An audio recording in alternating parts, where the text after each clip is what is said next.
శ్రీమాత్రే నమః. శ్రీ గురుభ్యో నమః. తదుపరి మకర రాశి. ఏప్రిల్ 9వ వన్ మోర్ ఇక్కడి నుంచి మళ్ళీ తీసుకోండి. శ్రీమాత్రే నమః. శ్రీ గురుభ్యో నమః. తదుపరి మకర రాశి.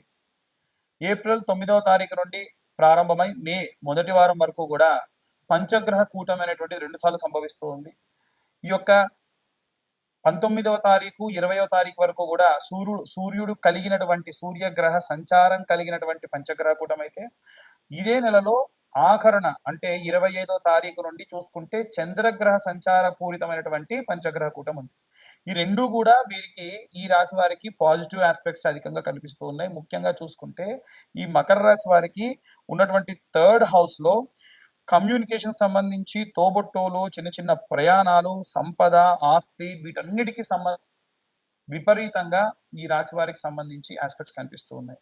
ముఖ్యంగా ఈ మకర రాశి వారికి సంబంధించి ఎప్పుడైతే వీరు ఎదురు చూస్తూ ఉన్నారు, ఏదైనా పని కోసం ఎదురు చూస్తూ ఉన్నారో, విద్యార్థులు కానీ, గృహిణులు కానీ, అలాగే సినీ రాజకీయ రంగాల వారు కానీ, చేతి వృత్తులు, కుల వృత్తులు ఎవరైతే ఉన్నారో వీరందరూ కూడా చూసుకుంటే సూర్యుడు శని ఎప్పుడు కూడా కలిసి ఉండకూడదు. సూర్యగ్రహ గమనం అనేటువంటిది ప్రారంభమైనటువంటి 9వ తారీఖు నుండి 18, 20వ తారీఖు వరకు ఏదైతే ఉందో ఆ సూర్యగ్రహ గమనం అనేటువంటిది జరిగిన తర్వాతకి వీరు దేని గురించి అయితే ఎదురు చూస్తూ ఉన్నారో, అది వివాహం కానీ, సంతానం కానీ, పెళ్లిళ్ళు కానీ, లేకుంటే ఏదైనా జాబ్ పర్పస్ లో కానీ, ఏదైనా పెద్ద పెద్ద ప్రాజెక్ట్స్ తీసుకోవడానికి కానీ, అన్నిటికీ సంబంధించి ఈ పరంగా చాలా అద్భుతంగా ఆ తర్వాత కాలంలో ఉంటుంది. ఆ లోపు మాత్రం ఉండదు. కాబట్టి కొంచెం ఓపిక పట్టండి. మీరు ఇంతకాలం ఎదురు చూసి మీ పాపం ఏలినాటి శని ప్రభావం అయిపోయింది, గతంలోనే అర్ధాష్టమ శని అయిపోయింది, అష్టమ శని అయిపోయింది, ఇప్పుడు వచ్చేసరికి ఏలినాటి అయిపోయిన తర్వాత ఈ పంచగ్రహ కూటమి నష్టం ఏం లేదు. కాకపోతే నో లాస్ నో ప్రాఫిట్ అంటే మనం నో లాస్ బానే ఉంది, నో ప్రాఫిట్ అంటే కూడా లాసే కదా అని చాలా మంది అంటూ ఉంటారు. ఇది నిజం. కాబట్టి వీలైనంత వరకు కూడా జాగ్రత్తగా ఉండండి, ఎదురు చూడండి, కొంచెం ఓపిక పట్టండి, అంత అద్భుతం జరుగుతుంది.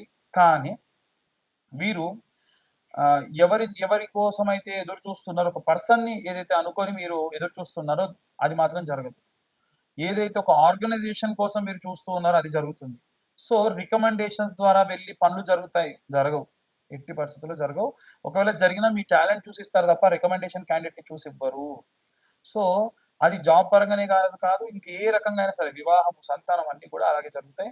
సో వీరు ఏ మంత్ర పఠనం చేస్తే మంచిది అని చాలా మంది అంటూ ఉన్నారు. మనకు శని చాలీసా ఉంటుంది, చదువుకోవడం చాలా మంచిది. సూర్యాష్టకం అని ఉంటుంది, సూర్యోదయ సమయంలో సూర్యాష్టకం చదవడం మంచిది. ఆదిదేవ నమస్తుభ్యం ప్రసీదం మోభాస్కర ఇలా ప్రారంభమవుతుంది. అలాగే ఇప్పుడు నేను చెప్పేటువంటి మంత్రం కూడా 2 శ్లోకాలు చెప్తాను, ఆ 2 కూడా చదవండి నిత్యం, చాలా మంచిది. ఆ మంత్రం ఏంటంటే శని ఓం శని అరిష్టేతు సంప్రాప్తే శని పూజాంచకారయేత్ శని ధ్యానం ప్రవక్ష్యామీం ప్రాణ పీడోపశాంతయే. ప్రాణాన్ని విసిగిస్తాడు శని, అపాయం కలిగించాడు. శని కర్మఫలదాత, మనం చేసే ప్రతి పుణ్య ఫలానికి కూడా రెట్టింపు ఇచ్చేటువంటి వాడు. ఆయన ఎప్పుడెప్పుడు మనం మంచి పని చేస్తామో దాన్ని దాచి దాన్ని రెట్టింపు చేసి మనకి ఇవ్వాలని చూస్తూ ఉంటారు అన్నమాట. అలాగే ఇంకొక మంత్రం ఏంటంటే నీలాంజన సమాభాసం రవిపుత్రమిమాగ్రజం ఛాయామార్తాండ సంభూతం తం నమామి శనేశ్వరం అనేటువంటి మంత్రపఠనం చాలా మంచిది. ఇక అన్ని వర్గాల వాళ్ళు ఎలాంటి రెమెడీస్ తీసుకోవాలి, ఎలాంటి మంత్రపఠనం చేయాలనే విషయాన్ని ఇప్పుడు మనం తెలుసుకుందాం. మనకు పంచగ్రహ కూటమి అనేటువంటిది ఈ నెల 15వ తారీఖు నుండి ఈ నెల 9వ తారీఖు నుండి ఆల్మోస్ట్ 18, 19వ తారీఖు వరకు కూడా 5 గ్రహాలు మీనరాశిలో ఉన్నాయి.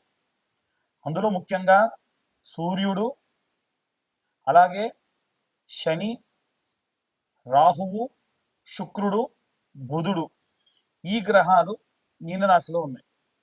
మీనరాశి వారికి ప్రత్యేకంగా, అంటే ఒక్క మీనరాశి వారికి వదిలేస్తే మిగిలిన అన్ని రాశుల వారికి కూడా చాలా విశేషమైనటువంటి ఈ యొక్క గ్రహ సంచారం అనేటువంటిది చాలా హెల్ప్ అవుతుంది. కొంతమందికి నో లాస్ నో ప్రాఫిట్ గా కూడా ఉంటుంది.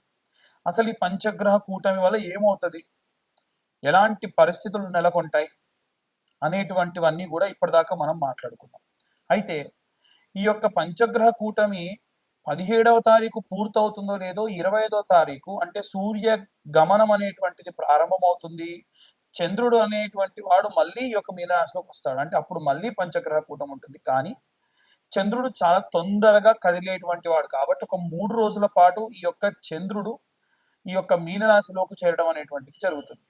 వాస్తవంగా మీనరాశిలోకి సూర్యుడున్నా, చంద్రుడున్నా, శుక్రుడున్నా, శని ఉన్నా ఎటువంటి నష్టం అనేటువంటిది ఉండదు. కేవలం ఇక్కడ పాపగ్రహ సంచారంలో భాగంగా శని గాని రాహు గాని ఉంటేనే ప్రాబ్లం. ఈ శని గాని రాహు గాని ఎవరైతే ఉన్నారో వారంతా కూడా మూవ్ అయిపోతున్నారు కాబట్టి అంతగా ఏమీ ఇబ్బంది లేదు. అయితే ఏమేం చేయాలి, అన్ని రాసుల వాళ్ళు ఎలాంటి రెమెడీస్ చేయాలి, ఎలాంటి మంత్రపఠనం చేసుకుంటే మంచిది అని అడుగుతూ ఉన్నారు. అందరికీ చెప్పేటువంటిది, కామన్గా చెప్పేటువంటిది ఒకటే ఏమిటంటే నవగ్రహ ప్రదక్షిణ.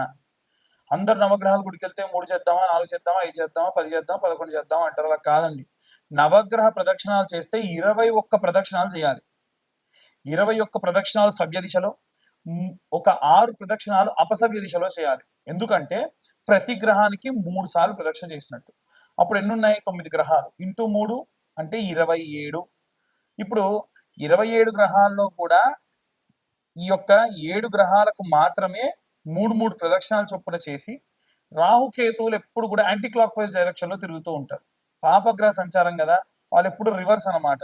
అంటే ముందు నుంచి కాకుండా వెనక నుంచి రావడము, ఏదైనా సరే కుడి చేత్తో కాకుండా ఎడమ చేత్తో చేయడం, ఇలాంటివి చేస్తూ ఉంటారు. కాబట్టి వీరికి మనం ప్రదక్షిణ కూడా అపసవ్య దిశలో చేయాలి.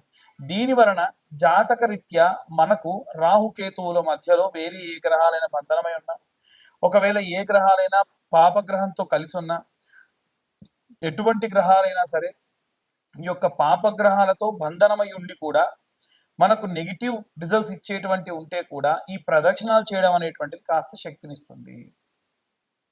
చిన్నపిల్లల దగ్గర నుండి వృద్ధుల వరకు, అంటే చదువుకునే విద్యార్థులు కానీ, గృహిణులు కానీ, ఉద్యోగస్తులు కానీ, వ్యాపారస్తులు కానీ, విడివిడిగా ఏం లేదండి, అందరికీ కామన్గా ఒకే ఒక్క విషయం ఏమిటంటే ఆదివారం నాడు పిరికెడు గోధుమలు ఒక తమలపాకు కానీ ఏదైనా ఆకు డొప్పలో వేసి దానిపైన ₹1 బిల్ల నిలబెట్టి సూర్యగ్రహానికి నివేదన చేయండి. అదే గనక సూర్యగ్రహం నవగ్రహాల మధ్యలో ఉంటుంది. అదే మీరు చంద్రుడికి చేయాలంటే సోమవారం నాడు పిరికెడు బియ్యం తీసుకెళ్లి ఒక ఆకుడొప్పలో వేసి, లేదా ఒడ్లుంటే ఒడ్లు తీసుకెళ్లి ఆకుడొప్పలో వేసి చంద్రుడి దగ్గర పెట్టి ₹1 బిల్ల దాంట్లో నిలబెట్టండి. బెల్లం అనేటువంటిది నవగ్రహాలకి నివేదన చేస్తే చాలా మంచిది. ప్రతి ఒక్క గ్రహం దగ్గర ఇంత బెల్లం ముక్క పెట్టండి. ఇంతకు మించి మీరు నవగ్రహాలకు చేసేది ఏమీ లేదు. విగ్రహాలు అధికంగా తాకకుండా ఉంటే మంచిది. అలాగే కుజగ్రహం దగ్గరికి వెళ్తే కందులు కానీ, కందిపప్పు కానీ ఆకుడొప్పలో వేసి ₹1 బిల్ల పెట్టి ఒక బెల్లం ముక్క పెట్టి నివేదన చేయండి, చూపించండి, అంతే సరిపోతుంది. అలాగే బుధగ్రహానికి పూజ చేసినప్పుడు పెసర్లు, పిరికెడు పెసర్లు తీసుకొని ఆకుడొప్పలో లేదా తమలపాకులో వేసి ₹1 బిల్ల వేసి బుధగ్రహం ముందు పెట్టండి. అలాగే శనగలు తీసుకొని వెళ్ళి గురుగ్రహం ముందు పెట్టండి. అలాగే ₹1 బిల్ల, బెల్లం కామన్ అన్నిటికీ కూడా. శుక్రగ్రహం దగ్గరికి వెళ్తే బొబ్బెర్లు లేదా అల్చందలు అంటారండి. ఈ బొబ్బెర్లు తీసుకొని వెళ్ళి పిరికెడు బొబ్బెర్లు వేసి దాంట్లో ₹1 బిల్ల వేసి పెట్టండి. శని గ్రహం దగ్గరికి వెళ్ళినప్పుడు మాత్రం విగ్రహాన్ని ఎట్టి పరిస్థితుల్లో ఆడవాళ్ళు తాకొద్దు, మగవాళ్ళు కూడా తాకుండా ఉంటే మంచిది. పిరికెడు నువ్వులు, దాంతోపాటు ₹1 బిల్ల. ఆ ₹1 బిల్ల కూడా వీలైతే స్టీల్, అంటే ₹1, ₹2 లాంటివి అయితేనే బెస్ట్. ₹5 పెట్టకండి. పెట్టి దాంట్లో బెల్లం ముక్క పెట్టి ఇంతంత నువ్వుల నూనె శనేశ్వరుడు పై నుంచి పోయండి. ఆవ నూనె పోసినా మంచిదే. నల్ల రంగు ధాన్యం నుండి వచ్చినటువంటిది ఏ నూనె పోసినా శనికి చాలా ఇష్టం. ఇక రాహుకైతే మినపపప్పు లేదా మినుములు వేసి ₹1 బిల్ల వేసి ఇంతంత ఆ యొక్క బెల్లం ముద్ద పెట్టేసి నమస్కరించుకోండి. అలాగే కేతువుకైతే ఉలవలు, నల్ల రంగులో ఉండేటువంటి ఉలవలు ఉంటాయి కదా, ఈ ఉలవలు ఓ పిరికెడు ఆకుడొప్పలో వేసి లేదా తమలపాకులో వేసి ₹1 బిల్ల దాంట్లో పెట్టేసి ఇంత బెల్లం నైవేద్యంగా పెట్టండి, చాలు. ఈ షష్టగ్రహ కూటములు, పంచగ్రహ కూటములు, జాతకరీత్యా ఉన్న దోషములు ఇవన్నీ పోవడానికి ఒక్క వారం పాటు మనకు సోమవారం నుండి ప్రారంభిస్తే మళ్ళీ, లేదా ఆదివారం నాడు ప్రారంభిస్తే ఈ యొక్క శనివారం వరకు ఈ రెమెడీస్ చేసుకుంటే సరిపోతుంది. ఇప్పుడు మీ అందరికీ డౌట్ వస్తుంది, ఏమిటంటే ఉన్న గ్రహాలు 9 అండి, మీరు చెప్పిందేమో వారం రోజులు ఎలా చేయాలి? మంగళవారం నాడు రాహుకేతువులకు చేసేయచ్చు, కుజుడితో పాటు రాహుకేతువులకు చేయొచ్చు. లేదు ఆదివారం నాడే సూర్యుడితో పాటు రాహుకేతువులకు కూడా చేయొచ్చు, ఎటువంటి దోషం లేదు. ఇక అందరూ మంత్రపఠనం చేయాలి అనంటే ఏం చేయాలి అనంటే ఓం ఆదిత్యాయ చ సోమాయ మంగళాయ బుధాయ చ గురు శుక్ర శనిభ్యశ్చ రాహవే కేతవే నమః అనే మంత్రం చదువుతూ ప్రదక్షిణాలు చేయాలి. మీరు ఏ రోజు నవగ్రహ దేవాలయానికి వెళ్ళినా నేను చెప్పిన విధంగా. ఇంకొకటి, దేవాలయం మూసే సమయానికి వెళ్ళకండి. ఉదయాన్నే వీలైతే 7-8 గంటల వరకు దేవాలయానికి వెళ్ళే ప్రయత్నం చేయండి. లేదా గృహిణులు ఉంటారు పాపం, ఇంట్లో అందరికీ వంటలు చేసి పంపించాలి కాబట్టి 9-9:30 ప్రాంతంలో వెళ్ళండి. దాని వలన కాస్త ప్రశాంతంగా ఉంటారు. ఇక చాలా మంది మీ మీ యొక్క పేర్ల గురించి అడుగుతున్నప్పుడు మీ పేర్లు చెప్పి వాటికి సంబంధించి జాతకం చెప్పమంటున్నారు. పేరు బలం మీద జాతకము 100% ఎవరు చెప్పరు. అలా చెబుతానని చెబితే నమ్మొద్దు. నేను చెప్తానని చెప్పినా నమ్మకండి అని చెప్పే గతంలో ఇప్పుడు చెప్తున్నా.